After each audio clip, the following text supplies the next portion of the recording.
నమస్కారం. ఈరోజు Andhra Pradesh industry employees federation చైర్మన్గా నేను బాధ్యతలు తీసుకోవడం నాకెంతో ఆనందదాయకంగా ఉంది. ఎందుకంటే ఎన్నో సంవత్సరాలుగా సేవా కార్యక్రమాలంటే కొత్త కాదు. మరి సేవా కార్యక్రమాలు చేస్తున్న వ్యక్తిగా మరి గత 2 సంవత్సరాల క్రితం మీ అబ్బాయి హీరోలా ఉన్నాడండి అని ఒక వ్యక్తి చెప్పగా ఒక డైరెక్టర్ ఆయన ఇప్పుడు ఇందాక ట్రైలర్ చూశారు మీరు, ఆయన యాద్ కుమార్ గారు. మరి ఆయన వచ్చి బాబుతో మంచి సినిమా నేను చేస్తానండి అని చెప్పి ఆయన చెప్పడం జరిగింది. మరి వెంటనే బాబుని నేను పిలిచి, ఏనన్నా స్టేట్స్ వెళ్తావా, సినిమా హీరో అవుతావా అని చెప్పానంటే, లేదు డాడీ మీ ఇష్టం అని చెప్పాను అన్నాడు. వెంటనే మరి యాద్ కుమార్ గారు కూడా సత్యానంద్ గారి శిష్యులే, బాబుని కూడా సత్యానంద్ గారి దగ్గరికి పంపించడం జరిగింది. అయితే టైం ఎక్కువగా యాద్ కుమార్ గారు ఇవ్వాల. వెంటనే ఆయన ఒక లైన్ చెప్పారు. ఆ తర్వాత నేను ఒక లైను ఆయనకిచ్చి ఈ 2 లైన్స్ మీద ఒక మంచి పిక్చర్ని ఈరోజు మీరు టీజర్ చూడడం జరిగింది. 2 సంవత్సరాలు కష్టపడితే అదే కంచర్ల. ఎందుకంటే ఒక డైరెక్టర్ తాలూకా గోల్ ఎలా ఉంటుందో యాద్ కుమార్ గారిని చూసి చాలామంది డైరెక్టర్స్ తెలుసుకోవాలి. అంటే అవకాశాలు వచ్చేటప్పుడు డైరెక్షన్ అనేది ఎవరికి కనిపించదు, కానీ అవకాశాలు వచ్చిన తరువాత ఆ సినిమా మీద ఉన్న ఇంట్రెస్ట్ కంటే అసలు ఆ హీరోని ఎలా పైకి తీసుకురావాలి, ఆ నిర్మాతను ఏ విధంగా మనం సాటిస్ఫై చేయాలనేది ప్రతి డైరెక్టర్ ఫస్ట్ కానీ అది అవగాహన చేసుకుంటే సినిమా నుంచి సినిమా ఆటోమేటిక్గా అవే మనం వెన్నంటి వస్తాయి. మరి యాద్ కుమార్ గారు, సార్ మనం ఎంత బడ్జెట్లో తీద్దామని చెప్పని అడిగారు. అడిగితే నేను వెంటనే బడ్జెట్ ఏంటి సార్, సినిమా స్టార్ట్ చేయండి అని చెప్పాను. మరి 3 నుంచి 5 కోట్లు అనుకున్న ఈ కంచర్ల సినిమా టోటల్గా ఈరోజు 16 కోట్ల రూపాయలకి ఈ సినిమా వెళ్ళడం జరిగింది. చాలామందికి తెలియదు సినిమా ఎందుకు లేట్ అయిందని చెప్పని అంటారు. కానీ ఆ సినిమా తాలూకా అసలు షూటింగ్లో ఉన్న ఇక్కడ చాలామంది సినిమాలో యాక్ట్ చేసిన పర్సన్స్ కూడా చాలామంది ఉన్నారు.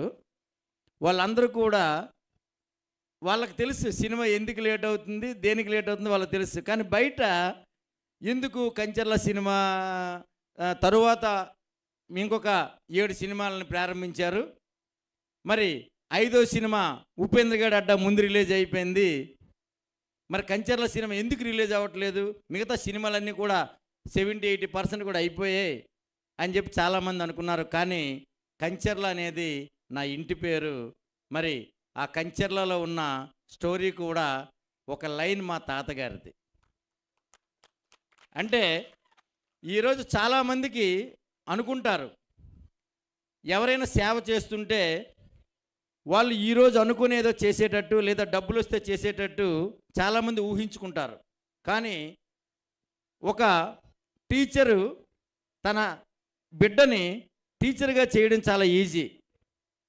ఎందుకంటే తన ప్రొఫెషన్ టీచర్ కాబట్టి తనని ఆ కొడుకు ఫాలో అవుతూ ఉంటాడు, టీచర్ అయిపోతాడు. అలాగే పల్లెటూరులో మీరు ఇప్పుడంటే తగ్గింది, సిటీస్లో పల్లెటూరులో మీరు ఒకసారి మీరు ఆలోచిస్తే టీచర్ కొడుకు 100% టీచరే, అది ఇంకా అందులో వేరే సందేహం లేదు. మరి అలాంటి పరిస్థితుల్లో మరి ఎన్నో రకాలుగా ఆలోచించి మరి మా తాతగారు ఆ రోజు ఎన్నో 100 ఎకరాల భూదానం చేశారు. మరి నాకు ఎప్పటి నుంచో బయోపిక్స్ అంటే నాకు చాలా ఇంట్రెస్ట్.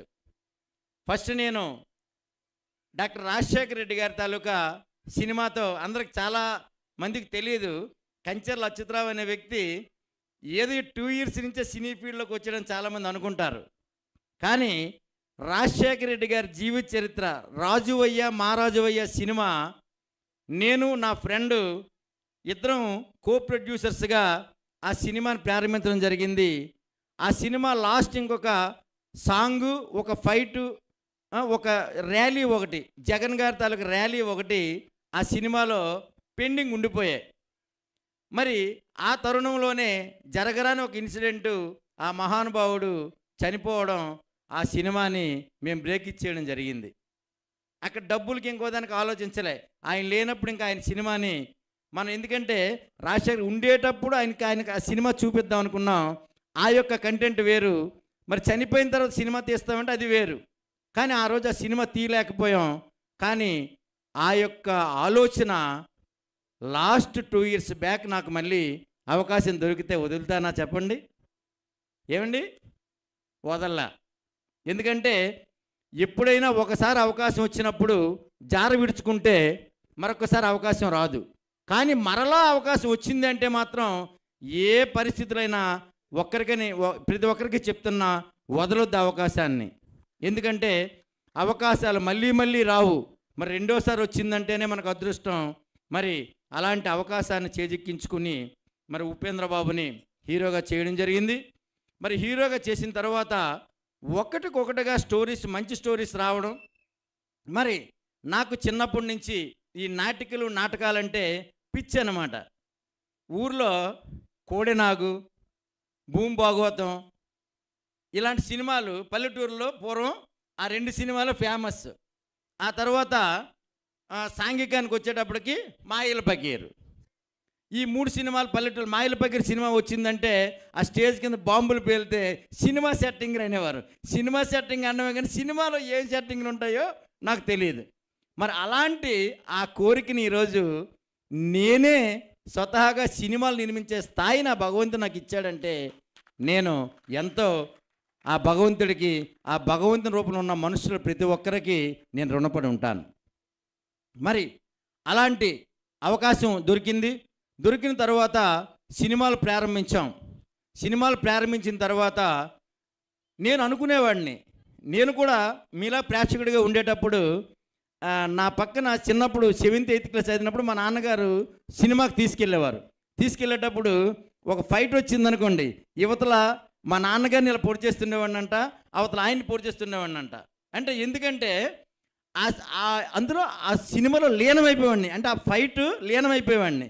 సినిమా చూసి వచ్చిన తర్వాత సినిమాలో ఎల్లో షర్ట్ వేసుకుని, రెడ్ షర్ట్లు వేసుకున్న వాళ్ళు ఉంటారు కదా, అలా బయటకు వచ్చిన తర్వాత ఈ రెడ్ షర్ట్ ఎల్లో షర్ట్ మనుషులు కనిపిస్తే మా నాన్నగారిని అడిగేవాడిని నేను, నాన్న ఈయనే కదా ఇందాక సినిమాలో ఫైట్ చేసింది, ఈయనే కదా రౌడీ అని వీళ్ళకి అడిగేవాడిని. తర్వాత పోలీస్ డ్రెస్ వేసుకొని ఎవరైనా వస్తే బస్సు ఎక్కితే ఆయన కానీ ఆ కానిస్టేబుల్ పాపం ఆయన మట్టుగా ఆయన చైర్లో కూర్చునేవారు. నేను వెంటనే దిగి వెళ్ళిపోయేవాడిని. ఎందుకంటే సినిమాలో చూసేవాడిని కదా, పోలీసులు అంటే అరెస్ట్ చేస్తారు, అంతే మనకు తెలిసిన ఆలోచన ఆ రోజుల్లో.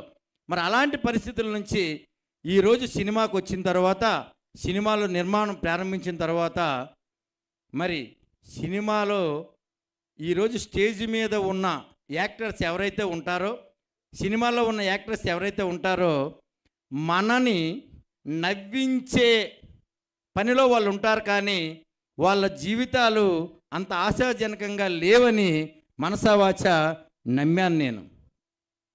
కాబట్టి ఈ సినిమా ఇండస్ట్రీకి, ఈ కళాకారులకి ఏదో ఒకటి చేయాలి. ఎందుకంటే మేము అసకపల్లిలో ఫైట్ చేస్తున్నాము.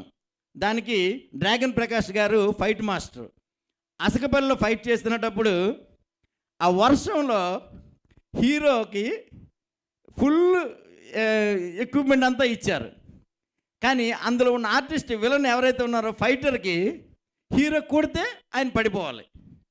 ఆయన పాపం ఒక పూల బడ్డీ అది, దాని మీద ఒక 8 సార్లు పడి ఉంటాడు ఆయన. వచ్చే వెంటనే కట్ అని చెప్పి వెంటనే ఇది కాదని చెప్పేవారు. అంటే ఒక ఆర్టిస్టు తనకు వచ్చే డైలాగ్ ఆర్టిస్ట్కి అయితే 3,000 నుంచి 3,500 రూపాయలు ఇస్తాం, మామూలు ఆర్టిస్ట్కి అయితే 1800 నుంచి 2500 ఎంతో ఇస్తాం. ఇంకా కొద్దిగా అయితే రోజుకి 10,000 ఇస్తాం, 20,000 ఇస్తాం, 50,000 ఇస్తాం, 1,00,000 ఇస్తాం, 1,50,000 ఇస్తాం. కానీ వాళ్ళు పడే శ్రమను చూస్తే చాలా ఆశ్చర్యం, చాలా బాధాకరం. మరి సినిమా చూసిన తర్వాత 10 రూపాయలు 20 రూపాయలు టికెట్ తీసుకుని వెళ్ళిన మనం వెంటనే సినిమా పోయిందిరా అనేస్తాం. అంటే మనకు ఆ సినిమా నచ్చలేదు, కానీ అది సినిమా పోయినా బాగా ఆడినా కనీసం 500 మంది కష్టపడితేనే ఒక సినిమా అనేది బయటకు వస్తుంది. ఎందుకంటే ఈ యొక్క విషయం సినిమాలోకి వెళ్ళిన తర్వాత నాకు తెలిసింది. మరి ఆర్టిస్టులు వాళ్ళు పడే కష్టంలో మనం బయట పడుతున్న కష్టం అనేది చాలా తక్కువ. ఎందుకంటే వాళ్ళు కొంతమందికి సినిమాలో కనిపించాలని పిచ్చి, సినిమా అంటే ప్రాణం. మరి అందులో నన్ను కూడా ఈ కంచెర్లలో కొద్దిగా వేషం ఇస్తారా అని అడిగాను డైరెక్టర్ గారికి. ఏదో ఆయన ఈయనేం యాక్ట్ చేస్తాడులే అని చెప్పని ఏదో చిన్నది నాకు, నేను ఎప్పుడు చిన్నప్పుడు పాఠాలు చెప్పేవాడిని, ట్యూషన్ సెంటర్ ఉండేది, నాకు పాఠాలు చెప్పేవాడిని. మళ్ళీ ఇందులో కూడా నన్ను ఆ పంతులుగా నాకు ఏదో చిన్న వేషం ఇచ్చారు. ఆ తరువాత డైరెక్టర్ని ఖచ్చితంగా నువ్వు నాకు వేషం ఇస్తే నీకు నేను సినిమా ఇస్తానని చెప్పిన స్థాయికి నేను వెళ్ళిపోయి ప్రతి సినిమాలో ఒక రోల్ నేను చేస్తున్నా, ప్రతి సినిమాలో ఒక రోల్ చేస్తున్నాను. కంచెర్లలో పంతులు గారిగా నన్ను ఆయన ఇరికించేసిన ఉపేంద్ర బి ఫార్మసీకి వచ్చేటప్పుడు డాక్టర్ క్యారెక్టర్ చాలా మంచి క్యారెక్టర్ రెండో డైరెక్టర్ నాకు ఇచ్చాడు. ఇందులో యాదకుమార్ గారిని నేను జీవితం మర్చిపోను. ఆయనకి ఇంకోసారి సినిమా అవకాశం ఇస్తే కనుక పెద్ద క్యారెక్టర్ ఇస్తేనే సినిమా ఇస్తాను, ఈ సభాముఖంగా తెలియజేస్తున్నా. అంటే కళలకు మనం అంకితం అయితే అది మరి విడిచిపెట్టలేం. ఎన్ని ఇబ్బందులు వచ్చినా. ఎందుకు ఈ మాట చెప్తున్నానంటే, ఒక్కసారి ముఖానికి రంగు వేయండి, మీరు జీవితాంతం రంగు వేయకపోతే ఈ మీసం తీయించేసుకుంటాను నేను. ఎందుకంటే అంత పిచ్చి ఎవరికైనా. అంటే నటన అంటే ఒకసారి స్టేజ్ మీద కనిపించామంటే రెండోసారి కనిపించాల్సిందే. మరి అలాంటిది ఈ యొక్క ఆర్టిస్ట్ తాలూకా జీవితం. మరి వాళ్ళు ఎన్ని కష్టాలున్నా నష్టాలున్నా వారి జీవితాన్ని ఈ సినిమాలకు అంకితం చేస్తారు. మరి అలాంటి ఆర్టిస్టులకి ఈ రాష్ట్రంలోనే కాదు దేశం మొత్తం మీద ఎన్నో ఇబ్బందులు ఎదుర్కోవడం జరుగుతుంది.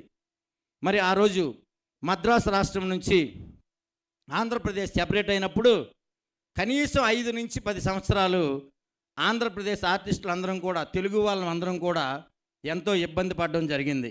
ఎందుకంటే సార్ మీకు ఇవన్నీ ఎలా తెలుసు అంటే, ఒక బాధ్యతని స్వీకరించేటప్పుడు ఆ బాధ్యతలో ఉన్న లోటుపాట్లని గ్రహించడం, అవగాహన చేసుకోవడం నాకు అలవాటు. కాబట్టి నేను దానిని వెనక్కి ఒక్కసారి వెళ్ళి అసలు ఏం జరిగిందనేది ఆలోచిస్తే అప్పుడు చాలా కష్టపడ్డాం. మరి ఆంధ్రప్రదేశ్ మళ్ళీ అనుకోని రీతిలో 2 రకాలుగా మళ్ళీ విడిపోయింది. తెలంగాణ ఆంధ్ర కింద విడిపోవడం జరిగింది. మరి తెలంగాణ ఆంధ్రాకి విడిపోయి ఈ నేటికి ఇది 11వ సంవత్సరం రన్ అవుతుంది. ఈ 11 సంవత్సరాల్లో మళ్ళీ ఆంధ్రప్రదేశ్గానే ఉంది. ఈరోజు సినిమాలన్నీ కూడా తెలంగాణలోనే నిర్మితం అవుతున్నాయి. ఒక డబ్బింగ్ థియేటర్ కానీ, ఒక పోస్ట్ ప్రొడక్షన్ కానీ, ఏదైనా సీజీ వర్క్ కానీ, ఏదైనా కానీ ఒకవేళ విశాఖపట్నంలోను విజయవాడలోను చిన్న చిన్న స్టూడియోలు ఎవరు పెట్టినా కానీ నాలాంటి నిర్మాతలు అక్కడికి వెళ్ళడంలా. ఎందుకంటే కోట్ల పెట్టి డబ్బు తీసేటప్పుడు మీ పోస్ట్ ప్రొడక్షన్ ఎక్కడైంది అని అడిగితే నా పోస్ట్ ప్రొడక్షన్ అన్నపూర్ణ స్టూడియోలో అయింది అని గొప్పగా చెప్పుకోవాలి. లేదు అంటే మన ఇప్పుడు కంచెర్లో అవుతున్న స్టూడియో ప్రసాద్ ల్యాబ్స్ అని చెప్తే బయ్యర్స్ కూడా దానికి ముందుకు వస్తున్నారు. అది కాకుండా విశాఖపట్నంలో లేదా విజయవాడలో లేదా హైదరాబాద్లో ఏదో చిన్న స్టూడియోల్లో కానీ ఈ పోస్ట్ ప్రొడక్షన్ వర్క్ చేస్తే కనుక ఆ సినిమాకి అంతగా ఎవరు చూడడంలే. అంటే సినిమా అన్నప్పటికీ వ్యాపారానికి వచ్చేటప్పటికి ఏమవుతుందంటే పెట్టిన డబ్బులు రాకపోతే రెండో సినిమా తీయలేని పరిస్థితి ఏర్పడింది. మరి ఆ డబ్బులు రావాలి అంటే పబ్లిక్కి అనుగుణంగా మనం ముందుకు వెళ్ళాల్సిన పరిస్థితి ఏర్పడింది. మరి అలాంటి పరిస్థితుల్లో మరి ఎన్ని సంవత్సరాలు తెలంగాణలో ఉన్న తెలుగు సినీ ఇండస్ట్రీకే మనం వర్క్ చేస్తాం. మరి ఆంధ్రప్రదేశ్ రాష్ట్రానికి సెపరేట్ ఇండస్ట్రీ అవసరం లేదా? మరి ఆంధ్రప్రదేశ్ రాష్ట్రానికి ఈ సినీ పరిశ్రమ మీద ఇన్కమ్ అవసరం లేదు? రాష్ట్రంలో ఉన్న టోటల్ ఆర్టిస్టులు ఎవరైతే ఉన్నారో వాళ్ళకి ఇండివిజువాలిటీ అవసరం లేదా? వాళ్ళకి ఈ గవర్నమెంట్ నుంచి సహాయ సహకారాలు అవసరం లేదా అని ఒకసారి ఆలోచిస్తే ఆంధ్రప్రదేశ్ ఇమ్మీడియట్గా ఎంత తొందరగా వీలైతే అంత తొందరగా తెలంగాణ నుంచి మనం సెపరేట్ అయ్యి మరి ఆంధ్రప్రదేశ్కి ఏదైతే మరి విశాఖపట్నం ఒక మంచి సిటీగా ఉందో విశాఖపట్నంలో ఈ ఫిల్మ్ ఇండస్ట్రీ అనేది తప్పనిసరిగా రావాలని మనసావాచ నేను కోరుకుంటూ ఉన్నాను. ఎందుకంటే 8 సినిమాలు తీస్తున్నాం కాబట్టి దేశంలో ఉన్న షూటింగ్ స్పాట్స్ అన్నీ మాకు తెలుసు, అన్నీ చూసాం, అన్ని ఏరియాల్లో కూడా సినిమా తీయడం జరిగింది. అయితే విశాఖపట్నం, అదే ఉత్తరాంధ్ర, కోస్తా, ఏదైనా రాయలసీమ ఈ ఏరియాల్లో ఉన్న షూటింగ్ స్పాట్స్ ఏవైతే ఉన్నాయో ఇంతకంటే గొప్ప షూటింగ్ స్పాట్స్ ఇండియాలో ఏం లేవండి. అరకు వ్యాలీ అంటే అద్భుతం. ఎందుకంటే ఊటీలో కూడా సినిమా తీయడం జరిగింది, ఒక సాంగ్ మేము తీయడం జరిగింది. ఊటీలో సాంగ్ తీసేటప్పుడు ఊటీలో చూస్తే దానిని మొన్న అరకు వ్యాలీలో కంచర్ల సాంగ్ తీసాం. రెండిటికి క్యాలిక్యులేట్ చేస్తే ఊటీలో నాకు 68 లక్షలు అయింది, అరకు వ్యాలీలో 40 లక్షల రూపాయలకే మా సినిమా పాటని పూర్తి చేయడం జరిగింది. కానీ ఊటీ కంటే అద్భుతమైన అందాలను చూపించగలిగాం, అద్భుతమైన ప్లేసెస్లో షూటింగ్ చేయగలిగాం, ఎక్కువ మంది ఆర్టిస్టులకి అవకాశం ఇవ్వగలిగాం. అంటే ఆంధ్రప్రదేశ్లో సినిమా ఇండస్ట్రీ కానీ స్టార్ట్ అయితే ఆంధ్రప్రదేశ్ చాలా తొందరగా డెవలప్ అవుతుంది. మరి తొందరగా ఆర్టిస్టులందరికీ అవకాశాలు వస్తాయి. ఇదే కాకుండా ఈరోజు ఇండియా మొత్తం మీద చూసుకుంటే ఈ శ్రమ్ కార్డ్స్ అని చెప్పి సెంట్రల్ గవర్నమెంట్ పెట్టడం జరిగింది. ఈ శ్రమ్ కార్డు అంటే ఆ కార్డు ఎవరైతే తీసుకుంటారో ఆ తీసుకున్న ప్రతి కార్మికుడు 2 లక్షల రూపాయలు తను ఉచిత వైద్యాన్ని పొందడానికి ఆస్కారం ఉంది. దీనిని అసలు మన ఆంధ్రప్రదేశ్లో ఎవరికి చెప్పినా ఈ శ్రమ్ కార్డు 50 రూపాయల నేను ఇవ్వలేను, 100 రూపాయల నేను ఇవ్వలేను అనేస్తున్నారు. కానీ ఆ ఈ శ్రమ్ కార్డు తాలూకా ఫెసిలిటీస్ ఏంటనేది చాలామందికి తెలియట్లేదు. ఆ ఈ శ్రమ్ కార్డు తీసుకోవడం వల్ల ప్రతి సంవత్సరం ఒక 2 లక్షల రూపాయలని మీరు ఆరోగ్యానికి సంబంధించి హాస్పిటలైజేషన్ని ఫ్రీగా పొందొచ్చు. మరి దీన్ని కూడా గవర్నమెంట్ దృష్టికి తొందరలో తీసుకెళ్ళి ఈ శ్రమ్ కార్డ్స్ ఎవరైతే తీసుకుంటారో, ఏ ఊర్లో అయితే తీసుకుంటారో, ఏ సిటీలో తీసుకుంటారో ఆ జిల్లాలోనే, ఆ సిటీలోనే, ఆ ఊర్లోనే వాళ్ళకి ఆ వైద్యం అందే విధంగా చర్యలు తీసుకోవాలని ఫెడరేషన్ ద్వారా నిర్ణయం తీసుకోవడం జరిగింది. మరి ఇదే కాకుండా పెన్షన్ స్కీమ్ ఏమండి, ఉద్యోగస్తులందరికీ పెన్షన్ ఉంది, కార్మికుడికి పెన్షన్ లేదు. అలాగే పేదవాడికి కూడా పెన్షన్ ఉంది, కులాల వారీగా కూడా పెన్షన్ ఉంది, కానీ కళాకారుడికి పెన్షన్ లేదు సార్. సార్ ఉందా? మరి అలాంటి కళాకారుడికి పెన్షన్ విధానాన్ని త్వరితగతిన ఆంధ్రప్రదేశ్ ప్రభుత్వం ఇవ్వాలని ఈ సభాముఖంగా నేను వేడుకుంటూ ఉన్నాను. ఏదైతే మరి పెన్షన్ స్కీమ్ అనేది ఇవ్వాలి అంటే ఫిల్మ్ ఇండస్ట్రీ అనేది ఆంధ్రాకి సెపరేట్ అవ్వాలి. సెపరేట్ అయితే కానీ పెన్షన్ స్కీము ఇవ్వడానికి కుదరదు. పెన్షన్ ఇవ్వాలి అంటే ఇండస్ట్రీ ఆంధ్రాకి రావాలి. కాబట్టి దీనిని అందరం యూనిటీగా మనం ముందుకు వెళ్ళి సాధించాలి అంటే ఒకటే మార్గం. ఏదైతే ఫెడరేషన్ ఈరోజు స్థాపించబడిందో, కంచెర్ల అచ్యుతరావు గురించి ఆంధ్రప్రదేశ్లో మొత్తానికి తెలియకపోయినా కొంతమందికి తెలుసు. మరి ఇక్కడ కూర్చున్న ప్రతి ఒక్కరికి నా గురించి పూర్తిగా తెలుసు. మరి నేను ఏదైనా సాధించాలి అంటే ముందుగా నేను నా సొంత డబ్బులతోనే నేను ఏదైనా ప్రారంభించడం జరుగుతూ ఉంది. ఎందుకంటే ఎవరి దగ్గర ఏమీ ఆశించి నేను ఏమీ చేసే పరిస్థితి ఉండదు. కాబట్టి నేను ఒకటే చెప్తున్నా, ఏదైనా మనం సాధించాలంటే ఫస్ట్ యూనిటీ కావాలి. ఆ యూనిటీయే మనం పూర్వం రోజుల్లో సంఘం కింద అనుకున్నాం. పల్లెటూరులో అప్పుడు రైతు కూలీ సంఘం అని ఒకటి ఉండేది. ఆ రైతు కూలీ సంఘం ఎక్కడి నుంచి వచ్చిందండి? ఏమండి, సంఘాలు ఇప్పుడు పుట్టలేదండి, పూర్వం నుంచే ఉన్నాయి. కాకపోతే ఇప్పుడు మనిషికి ఆలోచన పెరిగింది, స్వార్థం పెరిగింది. ప్రతి ఒక్క వ్యక్తికి ఇండివిజువల్గా నేను లీడర్ అవ్వాలని ఆలోచన ప్రతి ఒక్కరికి వచ్చింది. ఆ రావడంతో ఏమవుతుందంటే ఒక యూనియన్ లేచినప్పుడు ఆటోమేటికల్లీ ప్యారలల్గా ఇంకొక యూనియన్ పక్కన రావడం జరుగుతూ ఉంది. మరి ఇంకొక యూనియన్ వచ్చినప్పుడు ఏమవుతుందంటే ఈ మొదటి యూనియన్ వీక్ అవుతూ ఉంటుంది.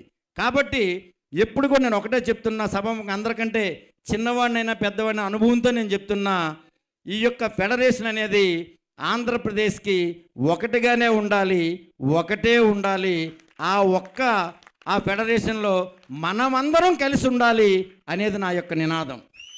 మరి ప్రతి ఒక్కరూ ఈ రోజు నుంచి నేను విన్నవించుకుంటున్నా, రిక్వెస్ట్ చేస్తున్నా, అందరిని వేడుకుంటున్నా, ప్రార్థిస్తున్నా, అందరికీ హెచ్చరిస్తున్నా. ఏంటంటే మనం ఏదైతే కళాకారుడిగా మెంబర్షిప్ కార్డు అనేది మనం తీసుకోకపోతే ఏ యొక్క వ్యక్తి మన దగ్గరికి వచ్చి సహాయం చేయడు. 10 మంది కళాకారులు, కార్డున్న కళాకారులు 10 మంది ఉండి ఒక దగ్గరికి వెళ్తే అక్కడ ఏవయ్యా మేము 10 మంది కళాకారులం, ఎక్కడో పక్క ఊరు నుంచి తీసుకొచ్చి ఇక్కడ నువ్వు డ్యాన్స్ రేపిస్తున్నావు, మేము లేవని చెప్పి మనం మాట్లాడడానికి అవుతుంది. అదే యూనిటీ అంటే.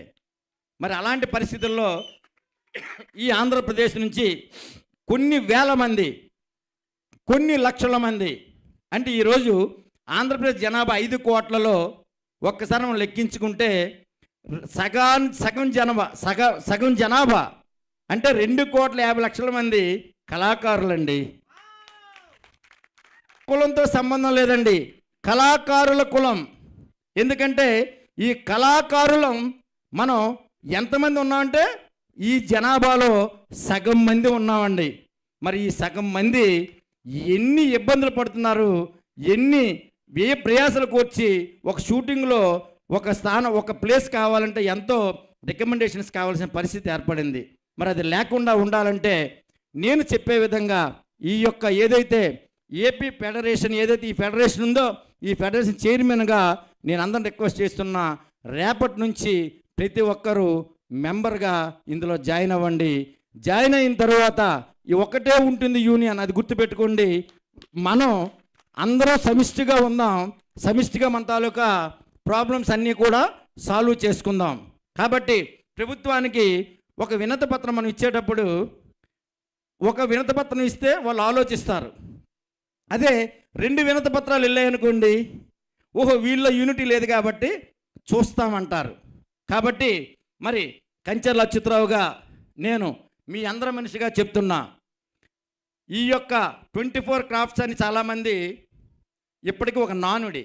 సినిమా ఇండస్ట్రీ అంటే 24 క్రాఫ్ట్స్ అంటారు. 24 కళలు కాదండి సినిమా అంటే, 64 కళలు సార్. 64 కళలు కలిస్తే ఈ 24 కళలు సంక్షిప్తం అయ్యాయి.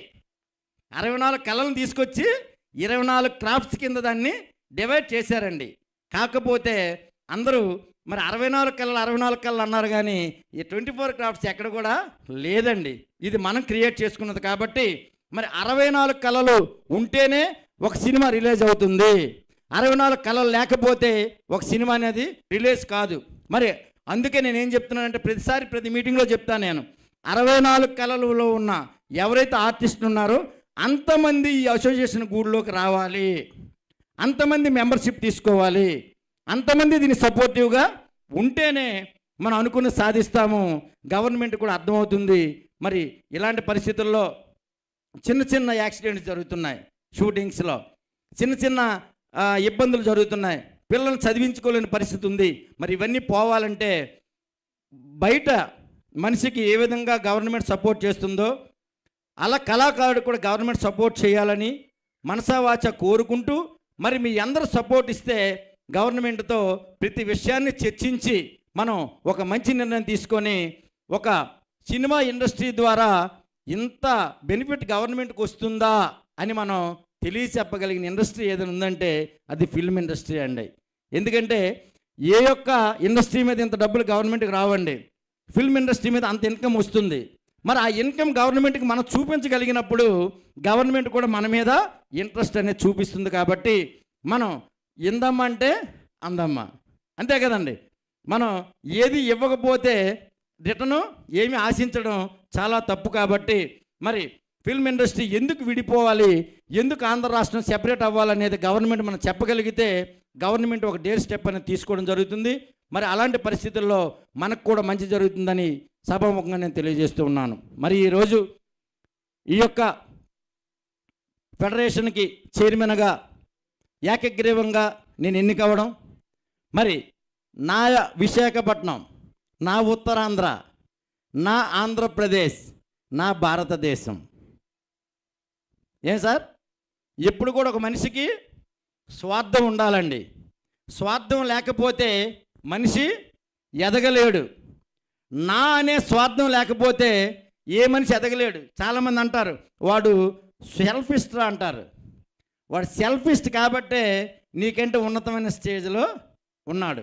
ఎప్పుడు కూడా నేను బాగుండాలని కోరుకుంటే నా పక్కన నా భార్య బాగుండాలి, నా పుట్టే పిల్లలు బాగుండాలి, నా పక్కనున్న నా కుటుంబం అంతా బాగుండాలి, నా పక్కింట్లో వాడు బాగుండాలి, నా వీధిలో ఉండేవాడు బాగుండాలి, నా ఊర్లో ఉండే వ్యక్తి బాగుండాలి, నా తాలూకాలో ఉన్న వ్యక్తి బాగుండాలి, లేదా అలాగే నా రాష్ట్రంలో ఉన్న వ్యక్తి, ఆ తర్వాత నా భారతదేశం బాగుండాలంటే ప్రతి ఒక్కరూ జెన్యూన్ సెల్ఫిజంతో ఉండాలని మనసావాచ కోరుకుంటూ ఉన్నా. ఎందుకంటే ఈ సెల్ఫిజం అనేది లేకపోతే మనం ఎదగాలని కోరిక లేకపోతే మనం ఎదగం సరికదా పీతల కథలాగా వస్తుంది అనమాట. అంటే మనకి సెల్ఫిజం ఉండాలి. అంటే నేను ఎదగాలి, నేను స్వచ్ఛంగా ఉన్నతంగా ఎదగాలి, మంచి ఆలోచనతో ఎదగాలి, మంచి స్థాయికి వెళ్ళాలని ఒక ఆలోచన ఉంటే తనతో పాటు 10 మందిని తీసుకెళ్ళి మంచి స్థానంలో నిలబెట్టే శక్తిని ఆ భగవంతుడు మనకి ఇస్తాడని అందరి కంటే ఎక్కువగా నమ్మే వ్యక్తిని నేను. కాబట్టి ఈ విషయాన్ని మీకు ఈ సభాముఖంగా తెలియజేస్తూ ఉన్నాను. మరి ఈరోజు విశాఖపట్నంలో ఎన్నో హంగులు ఉన్నాయి. విశాఖపట్నంకి ఫిల్మ్ ఇండస్ట్రీ రావాలని రాష్ట్రం మొత్తం ఏ ఒక్కరిని అడిగినా, విజయవాడలో ఉన్న వ్యక్తిని అడిగినా ఫిల్మ్ ఇండస్ట్రీ విశాఖపట్నం రావాలంటారు. ఈ రాష్ట్రంలో ఏ మారుమూల ప్రాంతంలో ఎవరిని అడిగినా ఇండస్ట్రీ విశాఖపట్నం రావాలంటారు. ఎందుకంటే విశాఖపట్నంలో ఈ ఉత్తరాంధ్రాల కళ పుట్టింది ఎక్కడంటే భారతదేశంలో ఉత్తరాంధ్రలో. మరి ఆ కళ పుట్టడమే కాదు, కళాకారులను ప్రోత్సహించే ఈ యొక్క సౌందర్యమైన ఈ లొకేషన్స్ కూడా మన ఉత్తరాంధ్రలో ఎక్కువగా ఉన్నాయి. అలాగే సిటీ కూడా మంచి ఆహ్లాదకరంగా ఉంటుంది. మరి ఆంధ్రప్రదేశ్కి ఈ సినీ హబ్ కింద మన విశాఖపట్నం కానీ ఉంటే అతి తొందరగా డెవలప్ అవడానికి ఆస్కారం ఉంటుంది. కాబట్టి మరి ఫెడరేషన్ ద్వారా అన్నీ ముందుకు తీసుకువెళ్ళాలని గవర్నమెంట్ అన్నీ చర్చించి అన్ని నిర్ణయాలు తీసుకోవాలని నేను నిర్ణయం తీసుకున్నాను. కాబట్టి మీ అందరినీ అర్థిస్తున్న నాకు సపోర్టుగా మీరందరూ నాకు చేయూతనిచ్చి నా వెనకాల మీరు నా వెన్ను తట్టితే నేను ప్రే కార్యక్రమమైన నిర్విరామంగా చేసుకెళ్తానని మనసావాచ అందరికీ ప్రార్థిస్తూ ఉన్నాను. మరి ఈ రోజు నుంచి ఏ కళాకారుడికి ఎక్కడ ఎటువంటి ఇబ్బంది వచ్చినా ఆ నేమ్స్ నమోదు చేసుకునే విధంగా ముందు ఫిల్మ్ ఛాంబర్ అనేది తొందరలోనే ఈ నెలలోనే మన యొక్క ఆఫీస్ని విశాఖపట్నంలో ప్రారంభించడం జరుగుతుంది. మరి ఆ ఫిల్మ్ ఛాంబర్ ద్వారా గవర్నమెంట్ అప్రూవల్ వచ్చినంత వరకు దాని ఎక్స్పెన్సెస్ అన్నీ కూడా నేనే స్వతహాగా నా ఓన్ డబ్బులతో నేనే దాన్ని నిర్వహిస్తాను. గవర్నమెంట్ ఏ రోజైతే మనకి ఫిల్మ్ ఛాంబర్ని మనకి ఈ శాంక్షన్ అయిన ఖర్చు అంతా ఏ ఒక్కరి మీద పెట్టను. తర్వాత నాకు చాలా విధాలుగా నాకు చాలామంది ఆప్తులే, నా కళాకారులందరూ కూడా ఎన్నో విషయాలు నాకు చెప్పారు. ఒక్కటే నేను హామీ ఇస్తున్నా, మీరు అంటే ప్రతి సంఘం బ్రతికి బట్ట కట్టాలి, పైకి రావాలి అంటే మెంబర్షిప్ 100% కావాలి. ఆ మెంబర్షిప్కి సమ్ అమౌంట్ అనేది కట్టాలి. కడితే కానీ ఆ సంఘం ముందుకు వెళ్ళదు. మరి ఆ కట్టిన ఏ ఒక్క రూపాయి అయినా పెద్దలు నాంచారయ్య గారు చాలామంది ఇక్కడ ఉన్నారు, మరి ఖాన్ గారు, మరి మా ఫ్రెండ్ మరి నాగేశ్వరరావు గారు, ఇలా పేరు పేరు చాలామంది ఉన్నారు. మరి అందరికీ నేను ఒకటే విన్నవించుకుంటున్నా, అందరూ ఒక తాటి మీదకి వచ్చి ఆ మెంబర్షిప్ ఎంత ఉండాలి ఇవన్నీ కూడా మనమే నిర్ణయం తీసుకొని మనమే అన్నీ ఆలోచించుకొని ఈ ఫెడరేషన్లో ఉన్న ఈ 64 కళలకు ఏ బాడీ సెట్ అవుతుందో ఆ బాడీని ఎలక్ట్ చేసే బాధ్యత నాది అని మీకు సభముఖంగా తెలియజేస్తూ ఉన్నా. ఎందుకంటే ఎందుకంటే ఒక బాడీ మనం ఎన్నుకునేటప్పుడు ఆల్రెడీ పూర్వీకులు మన వాళ్ళు ఉన్నారు, ఈ సంస్థని 5 సంవత్సరాలుగా నడిపిస్తున్న వ్యక్తులు ఉన్నారు. వాళ్ళని అనుసరిస్తూ ఈ బాడీలన్నీ కూడా ముందుకు వెళ్ళాల్సిన అవసరం ఉంది.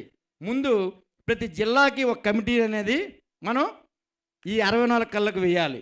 జిల్లా కమిటీలు వస్తే అవి రాష్ట్ర కమిటీకి బలం చేకూరుతుంది. కాబట్టి రేపటి నుంచి ఈ కార్యక్రమాన్ని నేను ప్రారంభిస్తానని మనవి చేసుకుంటూ, మరి ఇంకా సమయాభావం అవుతుంది. ఇంకొక మీటింగ్ అనేది కళాకారులందరికీ మనం పెట్టుకుందాం. ప్రతి పాయింట్ టు పాయింట్ మనం డిస్కస్ చేద్దాం. మీరు కట్టిన ఏ ఒక్క రూపాయి పక్కతో వెళ్లకుండా A to Z బ్యాంక్ అకౌంట్లో ఉంచి అచ్యుతరావు కనుసన్నల్లో నుంచే జరుగుతూ ఉంది. అచ్యుతరావుకు తెలియకుండా ఒక్క రూపాయి కూడా ఎక్కడికి వెళ్ళే పరిస్థితి ఉండదు ఉండదు ఉండదు. ఈ అచ్యుతరావు కూడా ఏదైనా రూపాయి బయటకు ఇవ్వాలంటే ఏదైతే ఈ జిల్లా కమిటీలు ఉన్నాయో ఆ జిల్లా కమిటీలు రాష్ట్ర కమిటీ ఉందో రాష్ట్ర కమిటీ జిల్లా కమిటీ అన్నీ అనుకున్న తర్వాత ఒక కళాకారుడికి సహాయం చేయాలన్నా రిజర్వేషన్ పాస్ అవ్వాల్సిందే. ఇలాంటి నేను మార్కెటింగ్లో ఉన్న వ్యక్తిని కాబట్టి ఎన్నో సంవత్సరాలుగా ఈ మార్కెటింగ్ అనుభవం నాకు ఉంది కాబట్టి ఈ యొక్క స్ట్రక్చర్ డిజైన్ చేయడంలో నేను నిష్ణాతుడిని. అది నేను బాగా తయారు చేయగలను. ఏ ఒక్కరికి అన్యాయం జరగకుండా చూస్తానని మనసావాచ కోరుకుంటూ, ఇలాంటి అవకాశం ఇచ్చిన పెద్దలకు ప్రతి ఒక్కరికి పేరు పేరున నా జన్మభూమికి నా కన్న తల్లిదండ్రులకి అందరికీ మనసావాచ మరొక్కసారి నా హృదయపూర్వక నమస్కారం తెలియజేసుకుంటూ సెలవు తీసుకుంటున్నా.